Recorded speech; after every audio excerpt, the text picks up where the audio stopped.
bannange mulabe video eno okuwagira no people power kati musango gwa nagomola nno bano bakwata omuntu mbolo kubanga bamusanga ne t-shirt ya people power just kumusanga ne t-shirt ya people power ne bamukuba bamenya amagulu bamenya emikono mbolo kubanga bamusanze ne t-shirt ya people power ne bannange twatuuka ddi wano okuwagira obuwagizi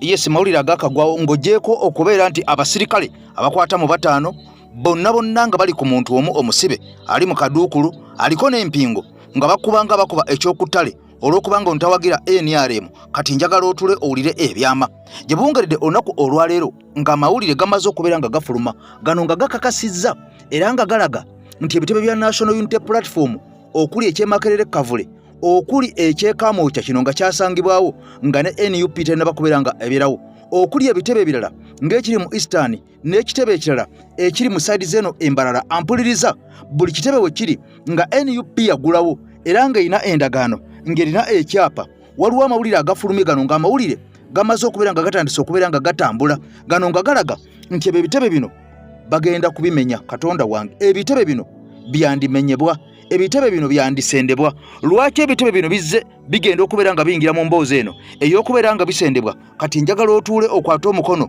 ogwegeka ettama lyo kubanga otuulekedde wandiba awazibu ddala nze Eke Master Kawandula bigambo emabega w'omuzindalo mmaze okubeera nga ntereera ebigambo tubitunulire tubiyiteyitemu lwaki abasajja bazze bamenya amayumba g'abantu era ekigendererwa kya kino kibadde kiki lwaki NUP ebitebe byayo bimaze okubeera nga biteekebwa ku lukalala olw'ebizimbe ebyo ebigenda okubeera nga bimenyebwa era okusinziira ku mawulire akagenda maaso galaga waliwo looya omu ono nga yavuddeyo n'abeera nga asamwasamwa n'ebigambo bino looya omu kati looya ono ampuliriza atejjukira nti ono yasooka kubeera wa NUP era nga wagira National Unity Platform wabula nabategeeza nti abantu bangi abaasindikibwa mu NUP naye nga siba NUP kaakati nno amaze n'atoboka ebigambo bino nga bigenda mu maaso wali ewakiso amawano gamaze okubeera nga gagwa webungedde olunaku olwaleero nga kikakasiddwa nti poliisi emaze okubeera nga ekwata Moses omusajja ono muvuzi wa boda ampuliriza kakati omusajja ono akwatiddwa mu district eyewakiso kimaze okubeera nga kikakasibwa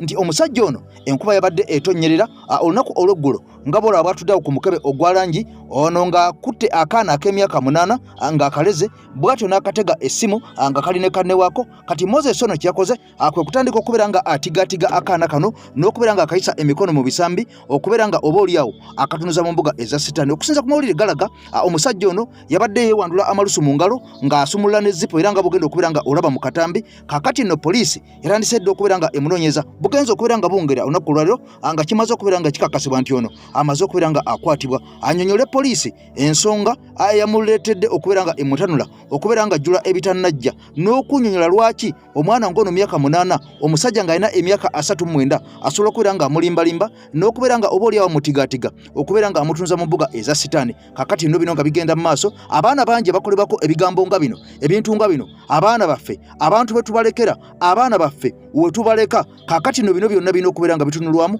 naddala abazadde mu mboozi eno njagala nnyo nsooke nkutwale mu mboozi eno Hajati Nakalembe omusomi w'edduwa atuyambako ku bantu nga bano n'abasomera edduwa ne bafuumuuka kati njagala oli ebigambo bino ate nkomewo ku EKTV Media Uganda. So Moses Sebaggala omyaka 39 yalabikidde katambi ku Facebook ng'alina akaana myaka 8 ng'enkuba etonya ng'ali ku shade akawadde essimu ng'akakwata mu bitundu by'ekyama nga bafujjana amalusu ku ngalo asumuludde zipu bakatuuza ku what we don't know kitulaba bulungi mu video oba yabadde ddala alinako mu kikolwa kyennyini naye ng'ekikolwa kiraga nti yabadde asumuludde zipu ng'akatuuza ng'akotteko efiira bambi akawadde essimu kali kulaba nga kali ne munne waako kati munne waako butasaayo attention ye rozada bitadde ku ssimu nga batekeddeko either wa filimu wabazannya geemu naye ng'akawalako katadde mu bitundu by'ekyama akanyigidde wano bw'ati ali serious. Poliisi emaze okuba nga emusalako mu Wakiso bamuse Moses Sebaggala myaka 39 n'omwana myaka 8 kakati nno bino byonna nga bigenda mu maaso mukwano gwange ampuliriza abantu bwe bati mu society mwe bali bangi nnyo mulina okubeera nga mwegendereza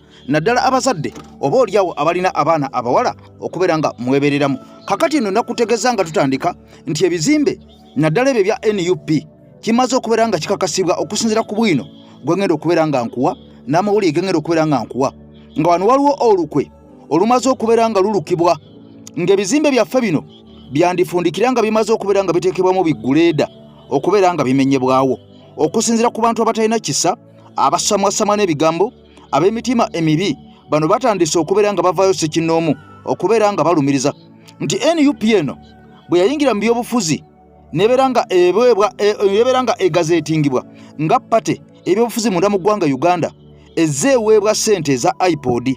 Kakati ssente zino okusinziira ku basajja bano bagamba mbu ssente zino eza iPod NUP terina mbalirira gyeraga ku ssente zino ebadde ezikozesa etya wabula nga mu myaka NUP gyemaze esobodde okubeera nga ezimba ekitebe ekyo nga bw'okiraba nga n'ettaka kwe kitudde abasajja baaligula buguzi esobodde okubeera nga ezimba ekitebe mu bitundu eby'ebusoga naye ng'ekitebe kino abasajja ettaka baaligula buguzi wali eyiganga asite. Kakati eno bye bimu n'embalala site abasajja baagulayo ettaka bwe batyo ne bazimbayo ekitebe era ku ssente zino eza iPod. Wabula bugenza okuwungera tugende mu kubeera nga tulonda akalulu oba mu kugenda mu kampeyini ez'omwaka ogwaggwa 2025 nga ggwako abasajja ssente za iPod baazibamma era n'ensimbi ezaakozesebwa okubeera nga batambula okunoonya kampeyini n'okunoonya okubeera nga bano basajja banoonya obululu be baazisonda mu bannansi ba fundraisinga ne bawayo ensimbi nga si za iPod. Kati njagala otulokakkane owulire obulyake obulabbayi abantu babi ate babi nnyo.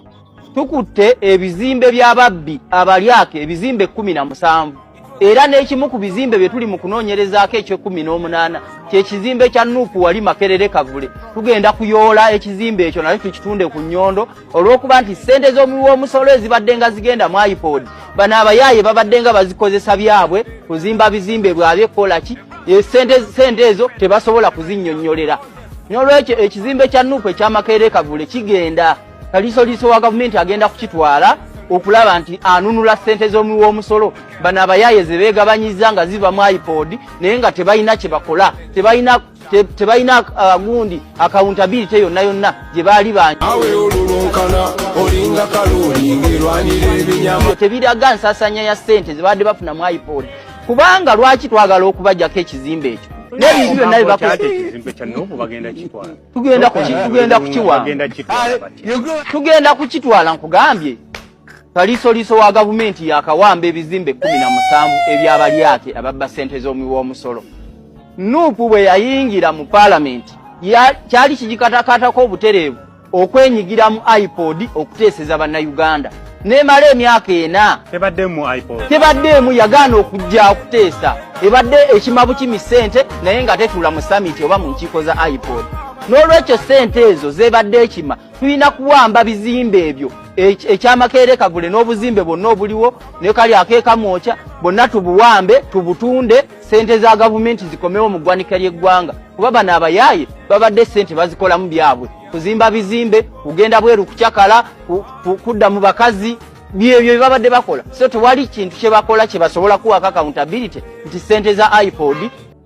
Kati oyo gwolaba agamba nga bakutte ebizimbe ebyabalyake ebyababbi ebizimbe 17 omusajja oyo gwolaba yali wa National Unity Platform era nga muwagizi wa His Excellency Robert Kyagulanyi Ssentamu wabula saagala weerabire tuze tukola obutambi amawulire ag'enjawulo nga nzija nkutegeeza nti ne mu kutuuka okwesimbawo ku bubaka bwa paaliyamenti waliwo abantu abamu abaali batutegebwamu era nga abantu bano baweebwa assurance ne bakakasibwa nti bagenda kubeera nga bafandingibwa financially okubeera nga batuukiriza mission ey'okwefuula ba NUP naye nga in the actual sense abantu bano tebali kudda lwa opposition kubanga abantu we bati tuze tubalaba ne mu kalulu akaggwa era teweewuunya na bano bwe banaamala okulayira waliwo nnakutegeeza b'ogenda okulaba nga bavayo nga beesowolayo mu lwatu nga bw'olaba Twakagabo kye yakola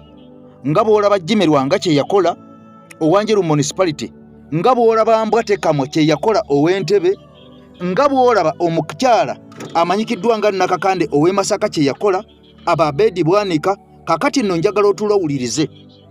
Waliwo abamu abagenda okubeera nga bavaayo bakolenga bola abasajja bakazi be Bashiri bye bakola nga bamaze okubeera nga balondebwa amangu n'embwiro abamu bajja compromisingibwa nga bamaze okubeera nga balayizibwa. Kyokka ate abamu bo kyaggwadde balinze bulinzi kulangirirwa era nga n'abamu ku abo babaddeyo mu paaliyamenti eno ewedde nga bali ku kaadi eya National Unity Platform. Banja bagenda okuddayo mu paaliyamenti nga bajira ku kaadi ya NUP naye ekisanja tebagenda kukimalako nga bakyali ba NUP, ogenda kubeera nga obalaba. So kyevaala nga nkutegeeza buli muntu wenna gy'oli ng'okkiririza mu babaka ba paaliyamenti naddala b'eggwanga erya Uganda, kkiriza tewali akuganye. Baba wa opposition kkiriza, naye njagala okkirize 40% nga 60 ogyerizavingira kubanga bano abasajja abamu bannanfuusi, sigambye nti bonna, wabula mulimu abamu ng'ekyamazima bano baali batege butege mu NUP era nga kiri ku mission mu kisanja kino mwe balina okukyukira nga bwe nkutegeeza nti kisanja ekyaggwa abaakyukamu abalaba baali bangi, abaalyamu abalaba baali bangi, waliwo abaasirika, waliwo abaavangayo nga ku TV bavuma buvumi, ku radio nga bavuma buvumi, ekibiina kya NUP naye nga ku kaadi yaakyo ba ku tiketi bano kwe bajjira. Wabula eky'omukisa omulungi bano bonna abaali bavuma NUP ate tekomyewo yadde n'omu, tewali n'omu akomyewo kutandikira ku ba Bedi Bwanika, Oweekitiibwa Mathias Mpuga Nsamba, Namukyala Nakakande, ono omukyalo w'Emityana baagala, bano bonna tebakomyewo, abantu baabagaana nga kiraga nti NUP y'amaanyi. Kati wuliriza poliisi kyeyolekedde. Ennyumba z'abantu zonna muzimenye, nye zino zeeza poliisi muzimenya ddi? CPS ekyo ekizimbe kyenkana n'omutindo gw'ekibuga, Oludi Kampala Police Station kyenkana n'omutindo gw'ekibuga, Wandege ya Police Station, obuyumba obwo bwonna obuliwo Bumama Yingiya Pole bwenkana n'omutindo gw'ekibuga. Oludi Kampala eyo yoyinza okulowooza nti oba mukolera muzi zombi, tuuka ekisubi ye kennyini kabwejungira kaleeta amateeka agamalako abantu eddeme n'okubafula abatali bannansi. Police station y'Entebbe gy'owangaalira okakasa balina okusula we batyo, lwaki obuyumba bwonna temubumenya? National Housing nga temunatandika kumenya mayumba g'abantu yeeyina mulimo ki? Kubanga buli mwaka tugiteekamu ssente ez'okuzimba ennyumba. Bwe bamala ozizimba Janet n'atwalako, Muhoozi n'atwalako, Museveni n'abbako ku ssente zaffe. Ninga gwe mulimo gwammwe. Gwe bolabanga bukinaana ku 21 abantu b'ekatwe balina tebugwanidde. Muzimenye ennyumba zaabwe, gavumenti ezimbe ennyumba endala, abantu batandika okuzisasula mu mpola. Bazisasule ennyumba gavumenti ssente zaazo zeetaddemu ejjemu n'amagoba. Nenga ennyumba ze mba muzimbye zenkanankana n'omutindo gwaki gw'ekibuga. Era gwe musanga nga alina ennyumba ze ez'abapangisa, mumuterewo ennyumba ze ez'abapangisa mwana asolooza okuzza ssente za gavumenti. Nenga ennyumba ze muzimbye zenkanankana n'omutindo gw'ekibuga. Abantu mbawa amazzi, mbawa amasannyalaze, emyala mugikole, mukole enguudo. Then otandika okugamba abantu nga batatuukiridde okubeera mutindo gwa kibuga ng'enguudo nkole. Enguudo eziri mu kibuga gwe gavumenti nze mbuuza ziri ku mutendera gwa kibuga so nga temuzijjaawo ne mukola endala. Mugambe bugambi bantu nti temwagala abantu kubalaba mu kibuga. Nyenga amazima gali nti nammwe mwennyini gavumenti nayo teri ku mutindo kubeera nga yeetukulembera. Enguudo zibalemye okukola ez'omu kibuga, emyala gy'omu kibuga gibalemye okukola. National Housing teyina mulimo gwonna, teyina nnyumba zezimba nga z'abantu ba bulijjo bamufuna mpola. Omuntu alina 5 ku 10 gye mukkiriza mumuzimbiddewo ennyumba ye n'atandika kusasula. Asandika okusasula gavumenti buli mwezi mulina okuwanga gavumenti emitwalo 20 ali waka asinga oyo apangisa ennyumba era eya2 oba eya4. Abeesobola abantu abasula mu apartments ez'akakadde, gavumenti zimbe ennyumba emujjaamu ku ttaka lye atandika okusasula gavumenti akakadde ako oba emitwalo 5. paka nga gavumenti emazeeyo ssente zaayo ennyumba agitwalire ddala byonna biganye. Kati bannansi bazze bamenyebwa, amayumba gaabwe gazze gamenyebwa, bizinensi zaabwe azizze zisendebwa mu bitundu ebyenjawulo okwetoolola eggwanga lyonna. Wabula okusinziira ku bino ebigenda mu maaso, General Kaguta Museveni bino yavuddeyo n'abyogerako naddala ng'essira ono yasinze kubeera ng'alisimba ku mayiro akenda. Mpuliriza bulungi, mayiro akenda kano ke kagambibwa okuva ku kanaaluzaala, era akenda kano aka Ssaabasajja oba aka Buganda, mayiro akenda kano kaluma nnyo abasajja naddala abo abatali Baganda mu courts, naddala abo abatakkiriza mu Bwakabaka bwa Buganda, era nga bangi tubalabe nga bavayo nga balumiriza nti Kabaka talina ttaka wano mu Buganda, wabula ng'ate kuva dda Kabaka ye Ssaabataka. Kati wuliriza, mayiro akenda kano akaagenda, Mwami Museveni agamba nti akenda kano baakozesa lukujjukujju okukatwala, era ono alumiriza nti mayiro akenda kano okubeerawo waliwo ekyojja mu miro ekyaweebwayo, wabula nga kino ekyojja mu miro kyaviira ddala mu bafuzi ab'amatwale bayite ba colonialists, era mbu kino ekyojja mu miro kyaviira ddala Bungereza.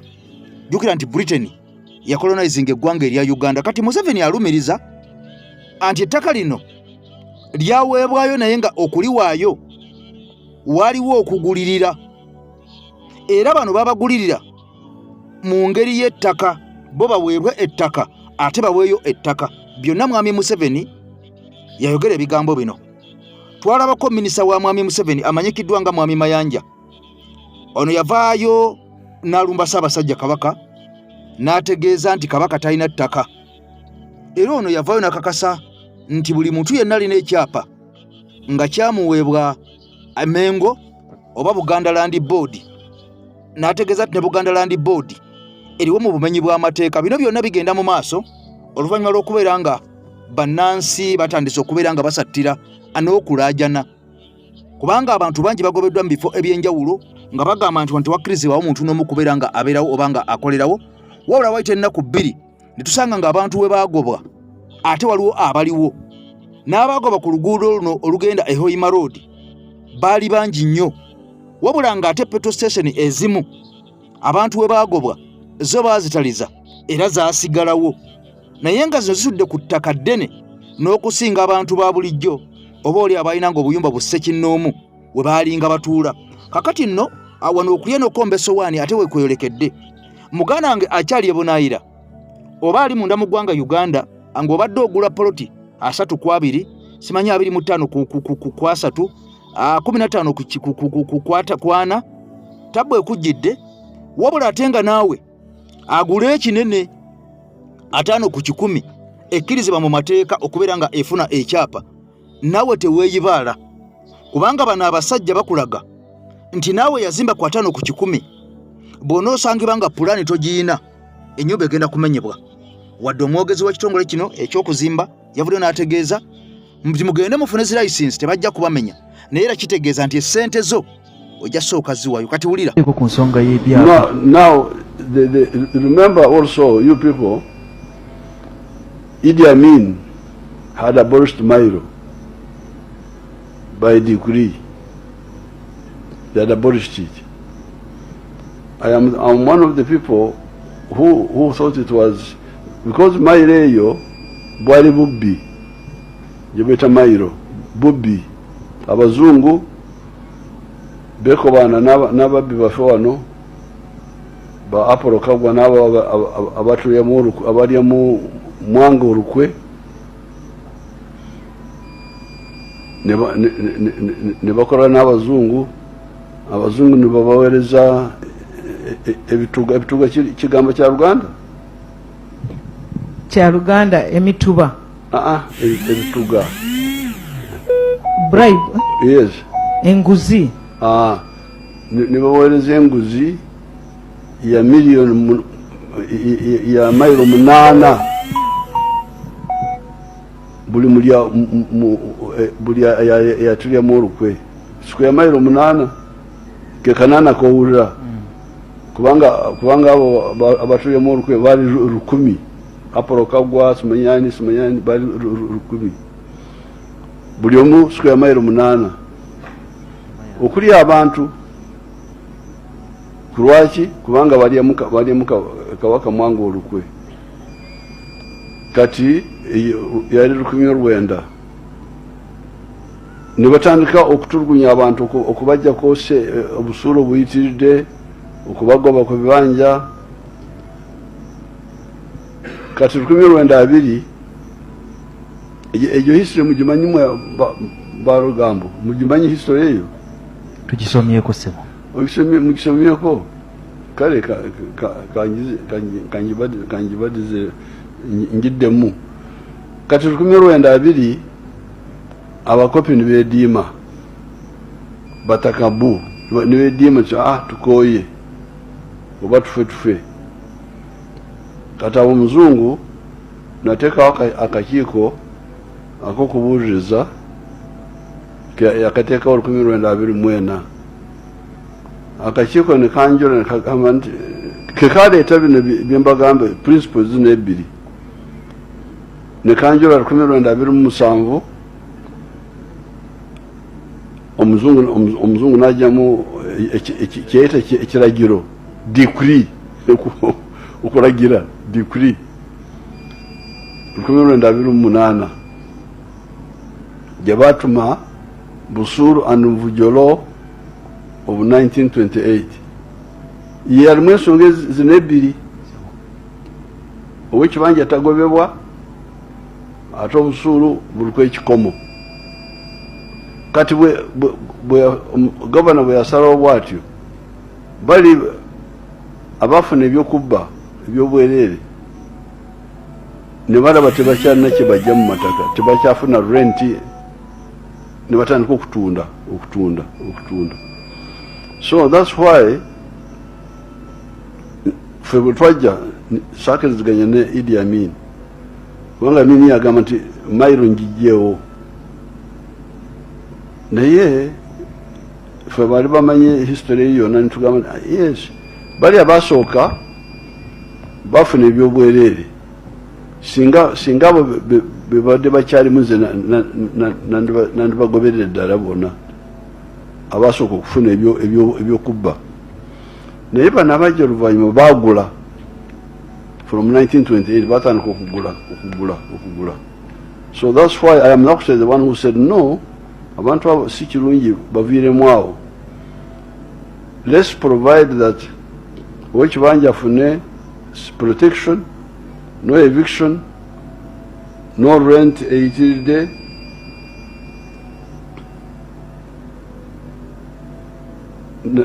eri maaso bwe tufuna sente oli tuli musasula agende onasigaze bwananyini but in the meantime is secure so the landlord ayinza kugamba nti ebbanga liise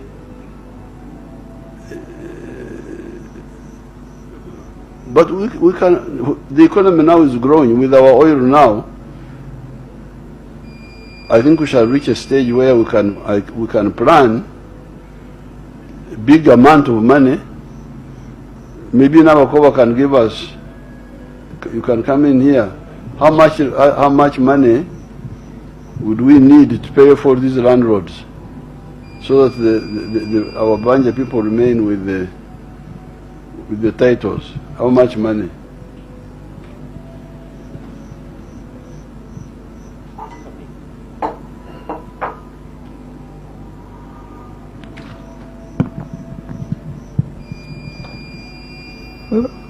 Webale nnyo excellence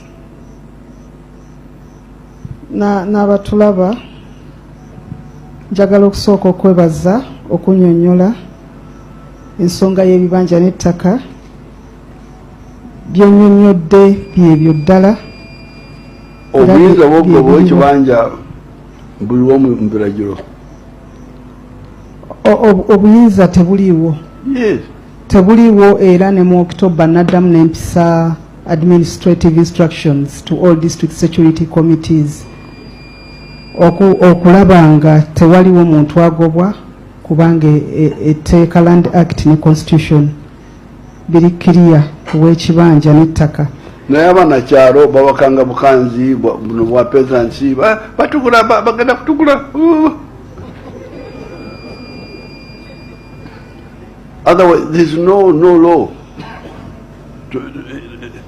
Twakigana buno akakazi ka opposition awo kanani kanake mukono namboze bakana ko beta kali abuganda bo fene tulemerawo kubanga bo bari bagamba nemabe kana kajya uno mucyara yajya rumanyi moyo naye waliwo abaliwo luli abali bagamba 95 mukaga abali bagamba mtuleke tutese nabe bibanja kisobola kubaleka bali bagamba tubaleke aba mayiro banyigiriza be bibanja ndigamba tinere tugenda kubaleka tuli wano okulwana kumunaku. So we insisted. That's how we brought back. Actually, what we brought back was the principles of the governor of 1928. Where the landlord had no restriction on dealing with the Chibanja person. He had all the power. He could evict. We said no. Let's at least use the two principles of the 1928 Busuru Vujolo. No eviction, rent with the Chikomo.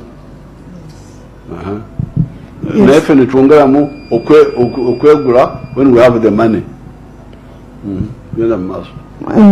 Salamu alaikum. Agati nakalemba omusomero dua. Bwoba wenyiyembeera embi yankusomere ku dua.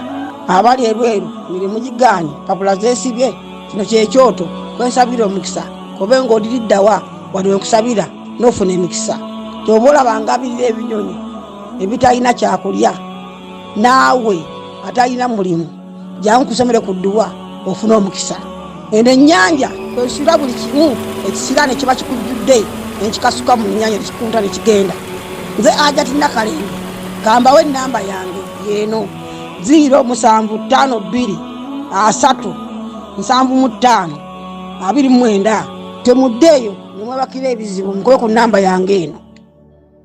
Kakati nno bino nga bigenda mu maaso General Paul Kagame Rutagambwa ono nakulembera ggwanga lya Rwanda kyandibange bigambo wenjogerera bitandise okubeera nga byongera okuddugalira ddala okusinziira ku mawulire ge tufuna. Ajjukira nti ono abadde yeegirisa ng'ekigota entula munda mu ggwanga erya Congo era gye buvuddeyo yavaayo n'ategeeza ensi nti tagenda kujja majeege kakati ku luno yogera kaate ng'omusezi agula essiyani nti ngula yakulirako bantu bange. Ono yategeeza ensi naga nti kaabe lubaale kaabe Katonda tetugenda kujja majeege gaffe munda mu ggwanga erya Congo. Ono ng'alumiriza nti munda mu ggwanga erya Congo awali akabinja ke bayita Wazalendo. Kati ono ng'agamba nti akabinja kano keefudde ebbereje akefudde mukoko kakati no kefudde anampulira zibi era kano ono agamba nti kalwana butassamuka butassamu oyo okulaba nga kamamulako obukulembeze bwe ne gavumenti ye eya Major General Paul Kagame Rutagambwa. Kati ono agamba okontaininga akabinja kano akawazalendo era nga alumiriza nti kawagirwa omusajja president w'eggwanga erya Congo amanyikiddwa nga Felix Tshisekedi Solombo. Kakati nno nga Kagame agamba nti akabinja kano akasinzira munda mu ggwanga erya Congo atayinza kubeera nga atuulira azinge emikono oba atuule wansi azingire omukira mu magulu.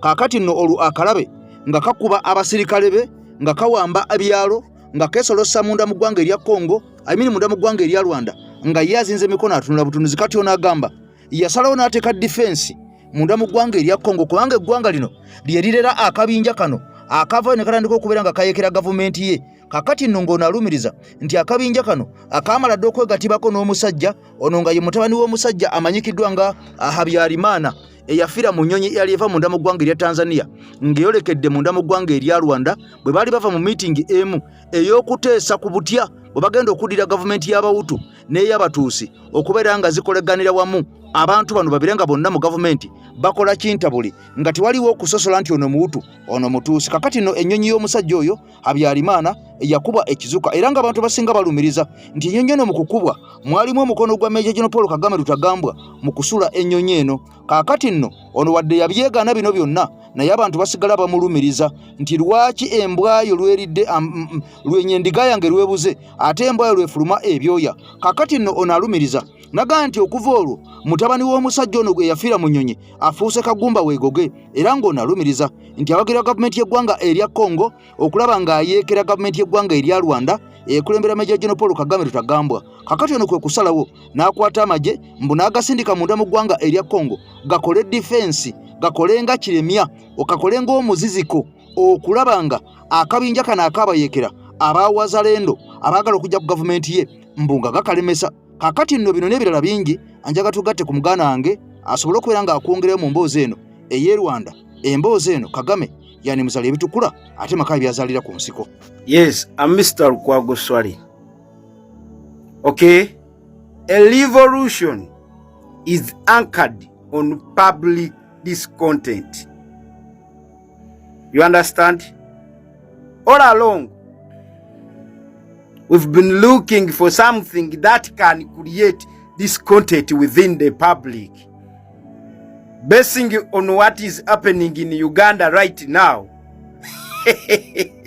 whichever is happening is enough to create discontent within Ugandans.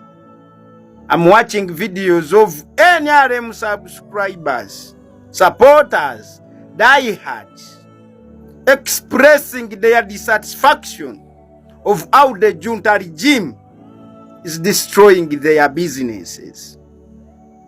How those who have been driving luxurious vehicles are being actually arrested by wetland police for just parking somewhere, gives out his car to be washed by those car washers. Okay? It reaches a time when those who gives you aid, okay, where that aid comes with conditions attached to it in a way of failing you. I'm still following up the 5.9 trillion Ugandan shillings that was given to Kairingu Museveni junta regime in the name of green transition. Oh, those IMF World Bank loans, the structural adjustment programs that comes with stringent measures attached to them. That before we give you this loan, do this. So they force you to accept exploitative policies at the detriment of your people. Anytime from now, expect public discontent within Ugandans as the result of the ongoing demolition of people's businesses, houses, what and what. I'm Mr. Lukwago Swali. In Kairingu, assassin of the creed, ruthless, brutal kill of our generation, Museveni's quest to account for the money European Union gave him, and amounting to 5.9 trillion Ugandan shillings. The so-called trade order that calls for good development projects, planned urban cities, what and what. People of Northern Uganda, people of Eastern Uganda, people of Uganda, respectively, European Union gave Museveni a grant to change the land tenure system in northern Uganda, in eastern Uganda, and ban Milo land in Uganda. Even that is also on the way. Okay? Any time from now, these Buyiringu Tutsi are coming up with a law that calls for government ownership of land. And by so doing, they will end up owning that land, they themselves. My appeal to all Ugandans who have Uganda at heart, please, let us overwhelmingly protest these Ujinga policies being dictated to Kairingu, assassin of the Creed Tutsi that came with its mother in our country. This Kairingu foreigner. Okay?